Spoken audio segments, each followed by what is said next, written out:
Assalamualaikum viewers, welcome to my YouTube channel Zain the Healthier Pakistan। जैसा कि आप सब लोग जानते हैं कि छोटी उम्र की लड़कियां जो होती हैं बहुत फिक्रमंद होती हैं कि उनकी जो स्किन है वो डल बिल्कुल ना नज़र आए, ना ही उसमें जो है वो पिंपल्स निकलें और जो है सन प्रोटेक्टिव फैक्टर की भी खसूसियात शामिल हों।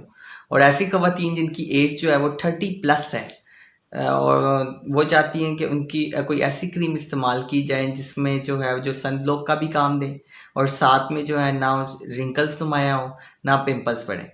तो कौन सी ऐसी क्रीम है जिसके अंदर ये तीनों खसूसियात हैं कि ना डलनेस पैदा करे, एजिंग प्रोसेस को भी स्लो करे और सन ब्लॉक का भी काम करे। जी हाँ, मैं बात कर रहा हूँ डर्मोटीन क्रीम की।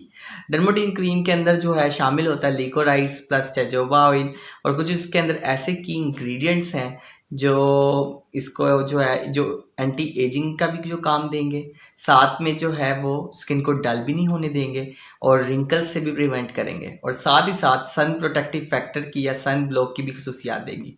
थोड़ी सी क्या करनी है, आपने डर्मोथेन क्रीम लेनी है पाम में और उसको जो है आपने फेस पे जो है वो मलना है, ठीक है। और जो है कोशिश करें कि पहले थोड़ी सी क्रीम लें और फेस पे लगाएं और थोड़ा सा मल लें, फिर उसके बाद फोरहेड पे लगाएं, फिर उसके बाद जो है बाकी रीजन्स पे लगाएं।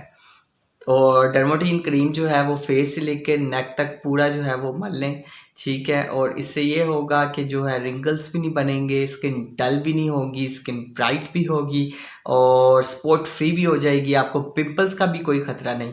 तो डर्मोटीन क्रीम जो है वो बहुत अच्छा ब्रांड है फार्मा हेल्थ का और ऐसे लोग जो अपनी ब्यूटी कॉन्शियस हैं और चाहते हैं कि ऐसी मेडिकेटेड क्रीम हो जो डर्माटोलॉजिस्ट टेस्टेड हो और जिससे जो है वो स्किन पे कोई रैश भी ना आए, तो वो डर्मोटीन क्रीम का इस्तेमाल कर सकते हैं।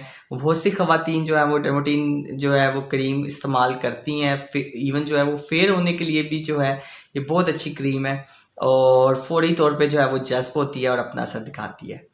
So stay healthy and fit and do subscribe my channels and the healthier Pakistan।